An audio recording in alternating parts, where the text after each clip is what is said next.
El género musical en el cine aparece de la mano de la llegada del sonido y los diálogos sincronizados. El primer film fue El cantante de jazz de 1927. Este género tiene como particularidad que utiliza las canciones o temas musicales bailables en una parte fundamental de su desarrollo argumental. En 1979, Bob Fosse dirige All That Jazz, basada en su vida y carrera profesional como bailarín, coreógrafo y director, y cuenta con uno de los finales más impactantes en la historia de los musicales.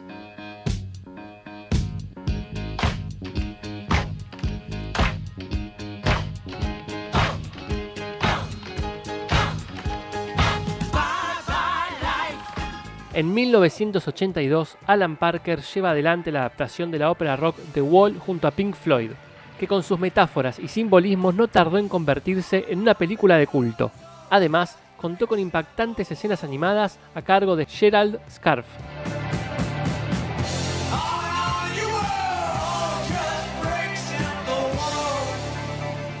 A principios del 2000, dos películas inyectaron de vida al género: Moulin Rouge de Baz Luhrmann y Chicago, de Rob Marshall. En la primera destaca el collage de letras de canciones de la cultura popular hilvanadas para generar los diálogos entre los protagonistas. La segunda está basada en un musical de Broadway de la década del 70 dirigido por Bob Fosse y cuenta una historia de género policial ambientada en la época de la ley seca.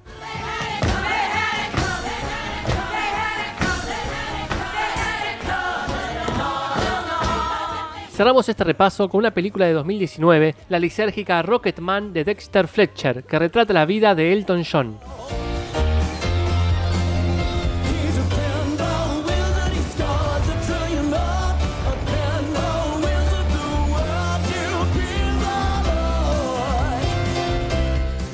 A lo largo de su historia, el cómic también supo nutrirse de la música y la música del cómic, ya sea con biografías de artistas, historias inspiradas en canciones, personajes en los que la música juega un rol importante en el desarrollo de su historia y guionistas y dibujantes intentando llevar el sonido y la música narrativamente al dibujo.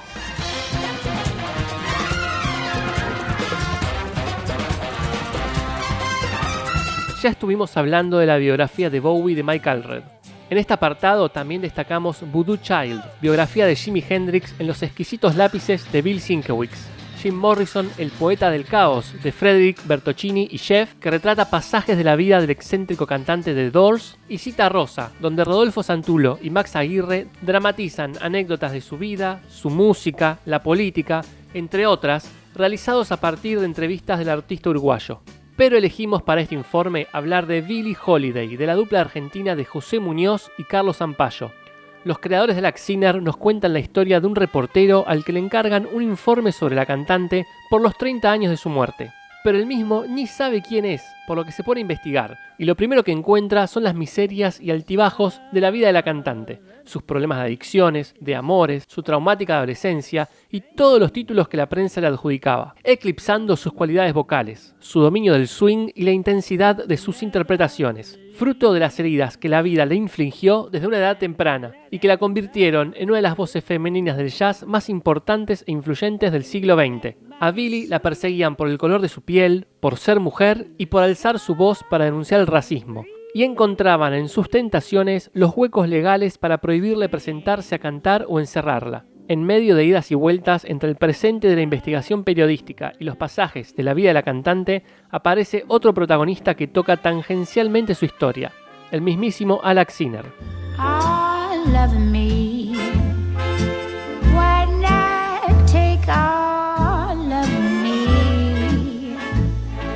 En una entrevista, José Muñoz comentaba que junto a Carlos Zampayo admiran el talento de Billie Holiday. Sus alegrías y tristezas han acompañado, pulido y abrillantado sus vidas. Para ellos, el reto y desafío personal era el de conseguir no faltarle el respeto al personaje y componer, desde su admiración y agradecimiento, una buena narración figurativa, inmóvil, con música de silencios. Billie Holiday es una novela gráfica de 50 páginas en blanco y negro. En Argentina, fue editada por Ojo de Pez y en España tuvo una edición rústica de Planeta de Agostini y una de lujo en tapa dura de Salamandra. Si se quedan con ganas de conocer un poco más de la historia, les recomendamos la película United States vs. Billie Holiday.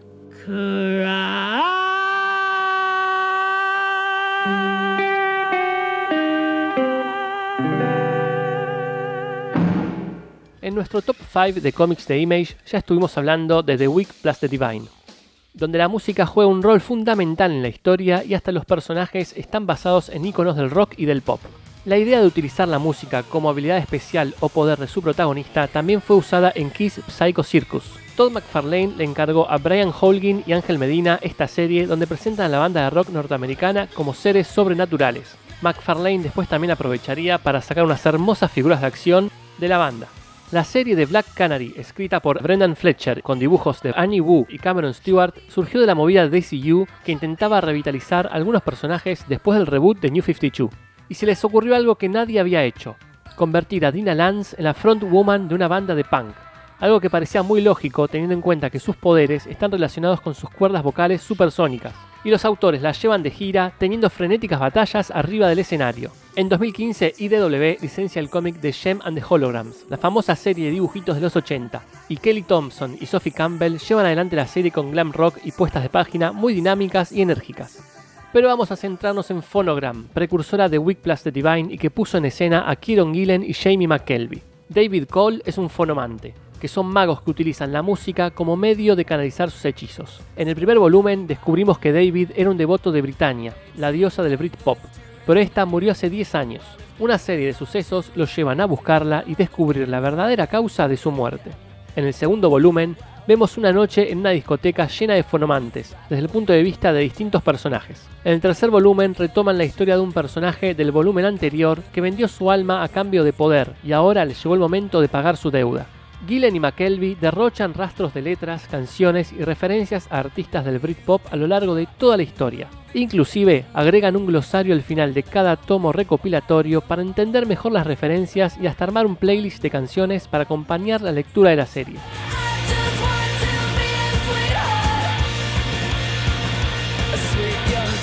En una entrevista con Newsarama, Gillen comentaba que su idea era simple: la música es magia. Este es el concepto al que muchos músicos le dan vuelta constantemente, y tiene mucho sentido porque no hay una explicación por la que escuchar una sucesión de sonidos puede afectarnos de manera tan profunda. Dice que es fácil recordar un momento del pasado que asociamos con alguna canción y eso nos hace volver a sentir esas sensaciones, o pasar por algún lugar y escuchar una parte de una letra que nos inspira. Eso es algo similar a consultar a un oráculo. O ir escuchando música en tus auriculares por la calle, cuando una canción poderosa y motivadora empieza a sonar y de repente el mundo se siente como si estuvieras en una película de Hollywood. Se publicaron 3 miniseries de Phonogram, se recopilaron en 3 trade paperback y en un hardcover. En español, Norma Editorial publicó los 3 libros en tapa blanda.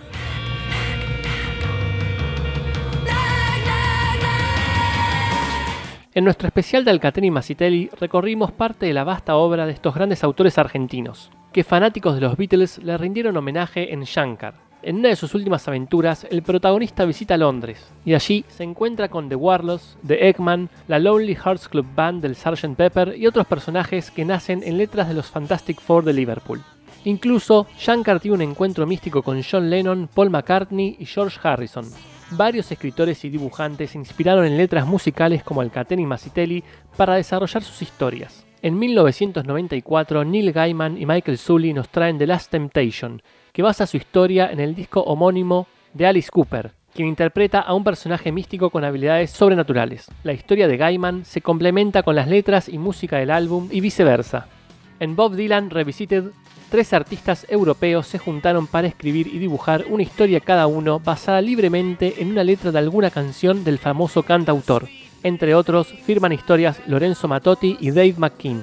Pero vamos a hablar de Devil Got My Woman, de Damian Connelly y Berliak, basado en una letra de un blues de Skip James con el mismo nombre. La historia se sitúa en 1964. El periodista del New York Herald Tribune, Henry Rowland, llega a un pequeño pueblo de Mississippi tras la pista del mítico bluesman Skip James, quien desapareció de la vida pública unos años antes en el punto más alto de su carrera. Su tez blanca le hace difícil relacionarse con los pueblerinos de color. La segregación racial todavía es un tema candente en esas zonas de Estados Unidos en esa época. En medio de su truncada investigación, Henry conoce a la bella Marion y su excéntrico padre, y se ve envuelto en un misterio mucho más oscuro y difícil de resolver. Devil Got My Woman es una novela gráfica de 96 páginas publicada en 2011 por La Pinta y reeditada en 2018 por Buen Gusto Ediciones.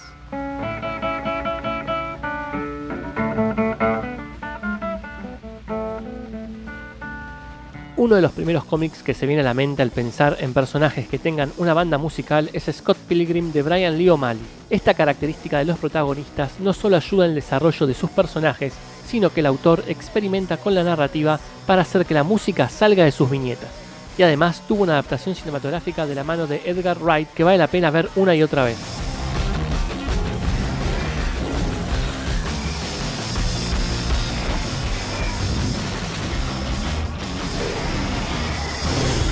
En este concepto de músicos protagonistas, la serie 27 de Charles Soule y Renzo Podestá cuenta la historia de una estrella de rock que hace un trato demoníaco para recuperar su fama.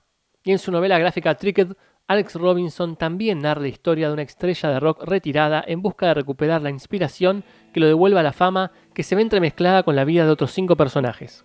Como curiosidad, cabe destacar el excelente trabajo de diseño en la versión hardcover que emula un cassette. Pero elegimos Solanin para explayarnos de una historia que cuente la vida de una banda de músicos que además es uno de los mejores mangas de Inyo Asano. Solanin narra la historia de Meiko Inoue, una oficinista que trabaja incansablemente desde que egresó de la universidad. Sus días transcurren entre su trabajo, donde los compañeros y su jefe no paran de molestarla, y su casa, que comparte con su novio subempleado. Harta de la rutina, Meiko decide renunciar con la idea de poder mantenerse con los ahorros que juntó al menos por un año. Pero esto le hará replantearse lo aburrido que puede ser ir por la vida sin un rumbo fijo.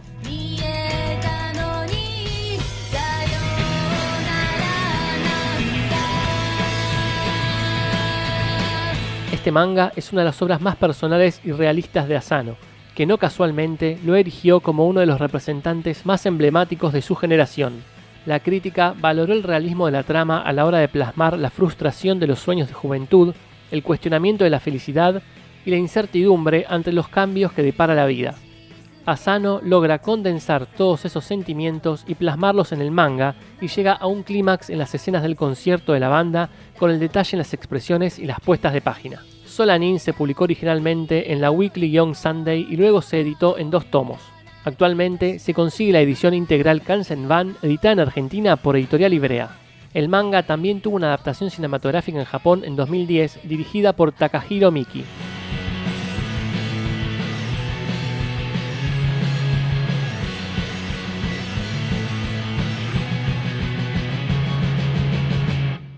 Y cerramos este informe con Morir a los 27, antología de Loco Rabia donde varios artistas argentinos crean libremente historias basadas en músicos del denominado Club de los 27, que fueron artistas que influyeron en la historia de la música y comparten haber muerto trágicamente a esa edad.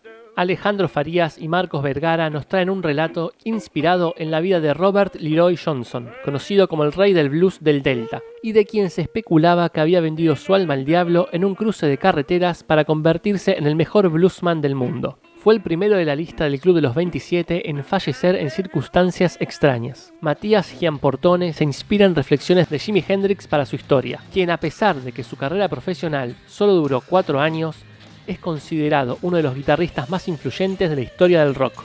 Javier Hildebrandt y Lauri Fernández nos narran una historia de Robert Crumb con Janis Joplin, considerada por la crítica especializada como una de las mejores y más influyentes artistas de todos los tiempos y la más grande intérprete de rock and blues de la historia. Rodolfo Santulo y Facundo Belgradi escriben un documental de Werner Herzog sobre el fallecimiento de Jim Morrison, cantautor y poeta líder de los Doors, ícono salvaje de la contracultura de los 60. Nicolás Peruso y Camila Torres Notari firman una crónica de la vida de Kurt Cobain, basada en entrevistas del líder de Nirvana, considerado como un ícono y voz de la generación X. También ha sido considerado como uno de los músicos de rock más emblemáticos e influyentes de la historia de la música.